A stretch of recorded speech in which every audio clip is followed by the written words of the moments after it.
Article 16, let's get rid of the protocol. Be honest with the people and say to them what your actual practical solutions are for that. Thank you, Mr. Speaker. Thank you. And I call Jim Allister. Thank you, Mr. Speaker. Each of the parties, Sinn Féin, the SDLP and Alliance, who are variously supporting this motion and its amendment, have much in common. But one of the abiding stains on their political record is that each of them repeatedly in this House demanded the rigorous implementation of the protocol. And what does that mean? That means that they were embracing with enthusiasm the strongest possible barriers between the rest of the United Kingdom and Northern Ireland, that they wanted to fetter to the greatest possible degree the trade between Great Britain and Northern Ireland, that they wanted to cut off to the basest possible extent the supply chains from Great Britain to Northern Ireland, because that is what the protocol does.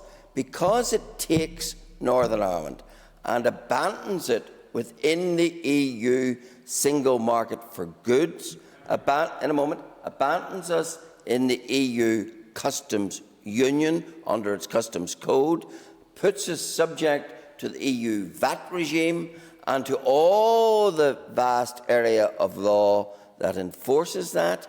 It creates a circumstance where we are subject to laws we did not make, cannot change, a foreign foreign quota of law, all subject to the supervision of a foreign court.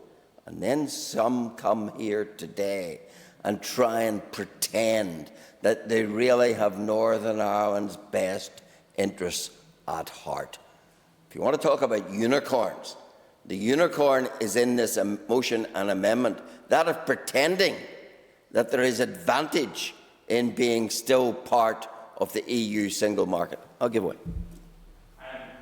To my friend for giving way. It is important that we have accuracy in this debate. It was inaccurate for another member to claim that the European Union did not invoke Article 16. That is precisely what they did. And then when there was a blowback because of their despicable behaviour, they reverse-ferreted and changed their position. But they did, and that sort of Damocles still hangs over the head of the people of Northern Ireland. Member has an additional minute. Thank you. The EU showed itself in its true vindictive colours and, of course, usefully indicated where the border should be, namely where they wanted to put it for vaccines. But, of course, it's only when it suits the EU that they will go down that road. But let's be clear. There is no advantage to Northern Ireland in trading terms to the rest of the EU if at the same time and as the price of that our supply chains are fettered from GB. There's no point in saying to a company, oh, come and set up in Northern Ireland. You can sell to GB and you can sell to the rest of Europe without telling them, but you won't get your supplies easily from GB. You will not have the supply chain that you will need to run your business, because we, the protocol promoters, are in the business of cutting off that supply chain. That is the hypocrisy of all of that. Yes?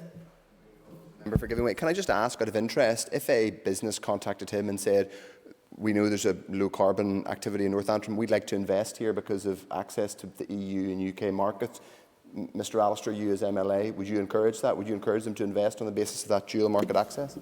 Not on that basis, because that is a fraudulent basis. I would encourage them to invest in Northern Ireland as part of the United Kingdom, and I look forward to the day when we restore Northern Ireland as a full and complete part of the United Kingdom. And if the upcoming judicial review can help do that, which apparently irks so many, Lord Justice Muir is outraged that we would dare to take legal action in respect of this matter.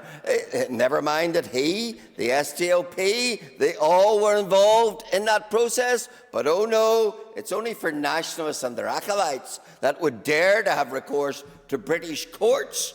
But let a unionist take upon himself to go to a British court and to mention such foundational issues as the Act of Union? Horror! Lord Justice Muir is outraged. I might well be thrown in the Tower for daring to do such a thing. But let's face the reality. Northern Ireland is an integral part economically and politically of the United Kingdom, and if you stymie that, if you cut off its economic links, then you damage Northern Ireland's economy. Now, I know why Sinn Féin want to do that. They want to build the all-island economy as a stepping stone to political unity. That's how the EU worked itself. That's how it got ever closer union by ever closer economic union. It's the same template. Create an all-island economy and you'll create an all-island nation, so-called. So unionists are very alert to that. We know that what the plan is afoot.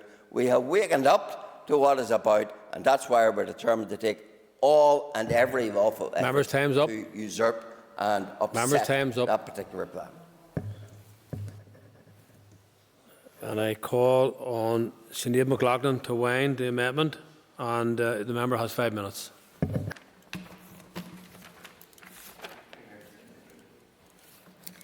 Thank you very much, Mr. Speaker. I welcome the